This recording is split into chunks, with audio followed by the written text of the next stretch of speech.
Assalamualaikum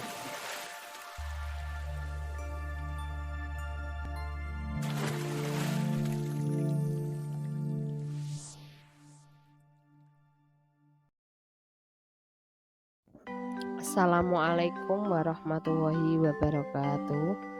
Salam dan bahagia Bapak Ibu guru penggerak. Pada video kali ini saya akan memaparkan koneksi antar materi pada modul 2.3, yaitu kucing untuk supervisi akademik. Perkenalkan, nama saya Nur Faiza, calon guru penggerak angkatan 9 dari Kabupaten Demak.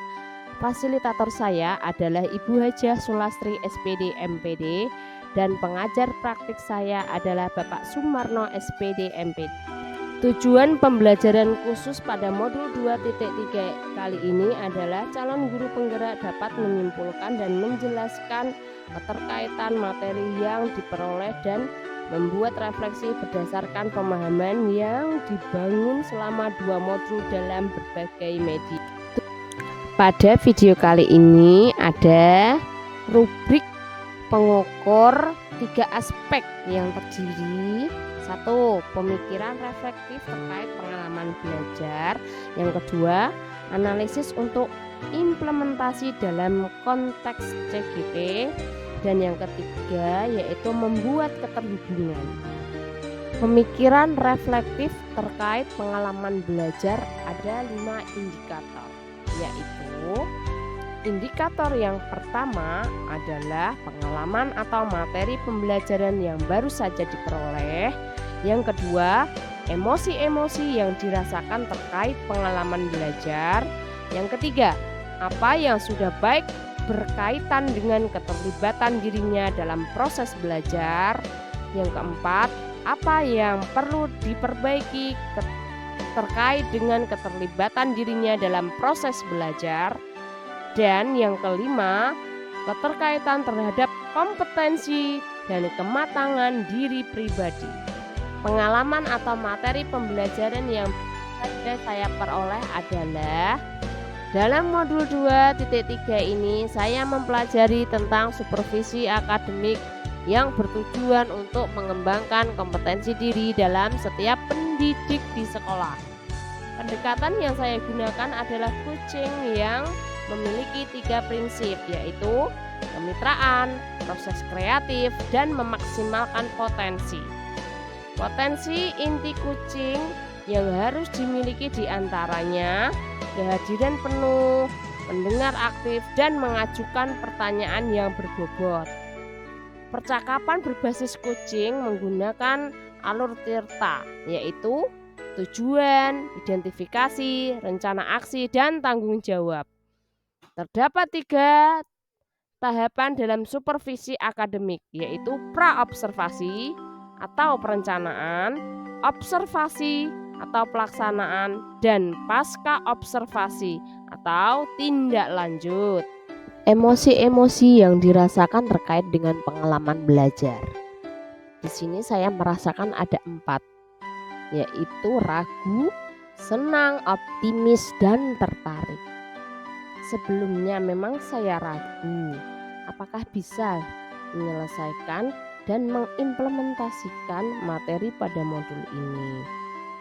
Saya merasa senang karena dapat melakukan praktik kucing bersama rekan CGP lain melalui ruang kolaborasi ataupun langsung bersama dengan teman calon guru penggerak pada tugas demonstrasi kontekstual kucing untuk supervisi akademik, serta mendapat masukan atau umpan balik dari Ibu Fasil dan Bapak pengajar praktik.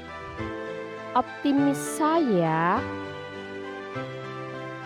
mulai dari dalam diri, ditambah umpan balik dari rekan. Saya praktik kucing dengan fasilitator. Saya optimis dapat mengimplementasikan kucing bersama teman sejawat. Tertarik saya setelah mendalami modul ini, saya perlahan tertarik agar bisa mengimplementasikannya. Apa yang sudah baik berkaitan dengan keterlibatan diri dalam proses belajar.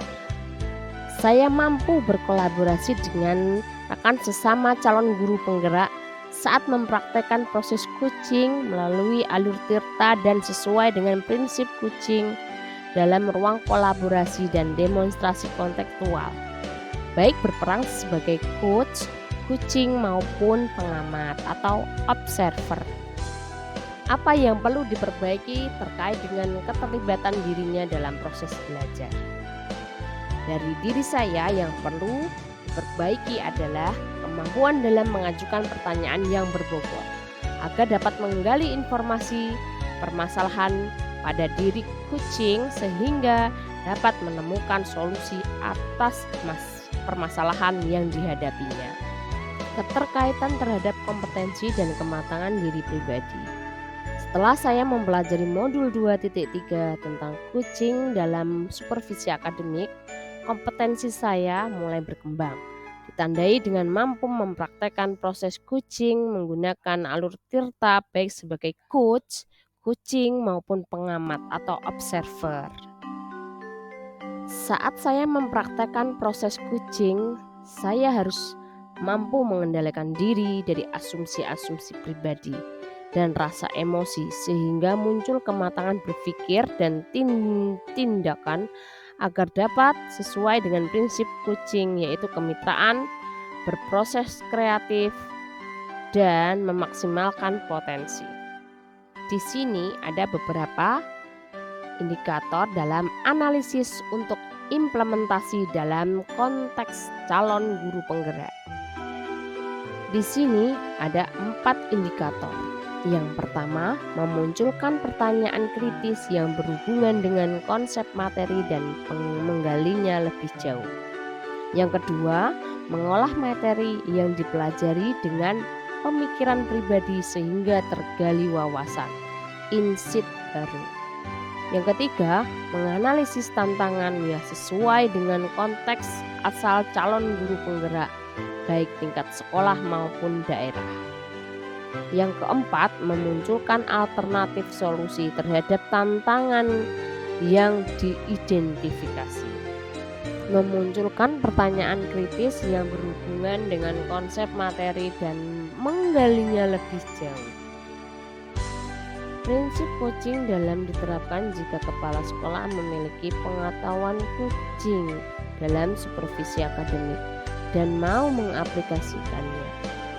Kegiatan supervisi jangan hanya bertujuan sebagai penilaian guru saja, namun supervisi harus dijadikan sebagai cara untuk meningkatkan kompetensi akademik guru sehingga tidak hanya melakukan observasi di kelas saja, tapi harus ada percakapan pra-observasi dan pasca-observasi. Dalam percakapan pra-observasi, kepala sekolah harus mendiskusikan perencanaan yang akan dilakukan oleh guru. Sedangkan saat pasca observasi, kepala sekolah memberikan umpan balik atau tindakan terkait pelaksanaan kelas yang dilakukan oleh guru tersebut. Mengolah materi yang dipelajari dengan pemikiran pribadi sehingga menggali wawasan insight baru.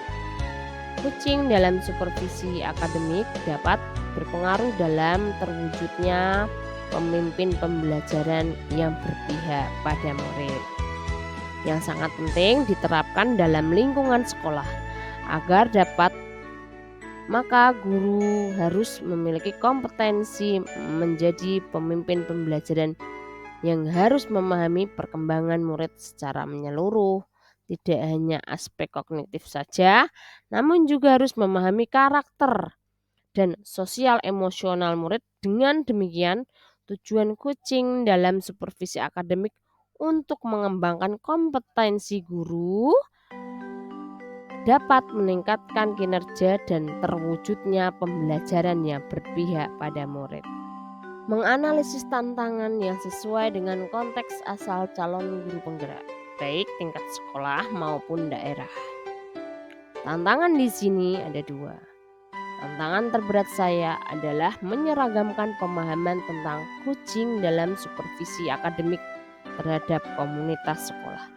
Yang kedua, supervisi akademik hanya dijadikan sebagai penilaian rutin kepala sekolah kepada guru saja. Seharusnya bisa dijadikan pedoman untuk meningkatkan kompetensi guru, memunculkan alternatif atau solusi terhadap tantangan yang diidentifikasi. Ada dua. Yang pertama, melakukan sosialisasi terhadap seluruh komunitas sekolah agar terjadi penyeragaman persepsi tentang makna supervisi akademik.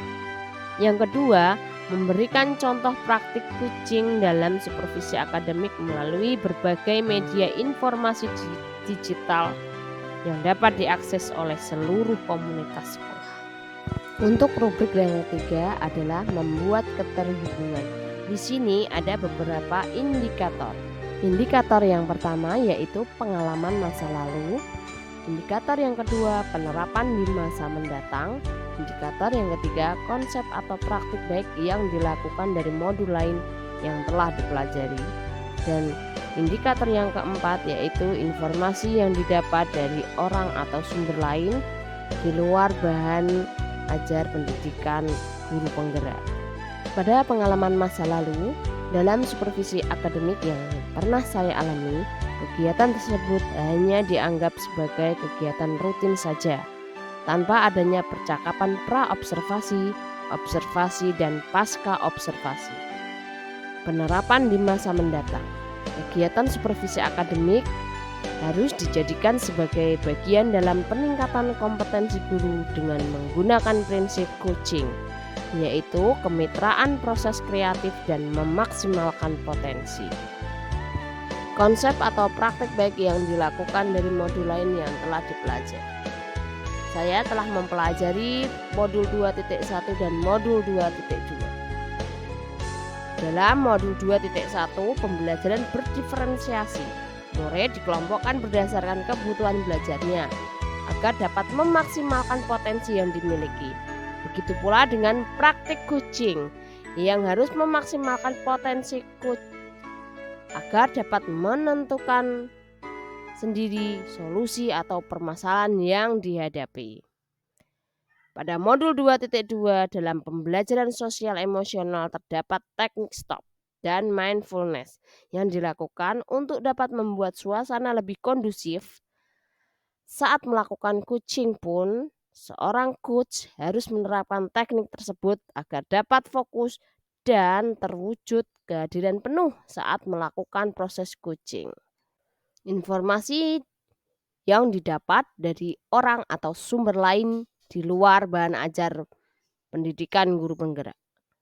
Supervisi yang dilakukan oleh kepala sekolah kepada seorang guru adalah sebagian penting dari keseluruhan proses kinerja guru yang bersangkutan, karena hasil yang diperoleh dari kegiatan pengawasan menjadi dasar bagi pengembangan guru profesional yang berkelanjutan. Sumber di bawah ini.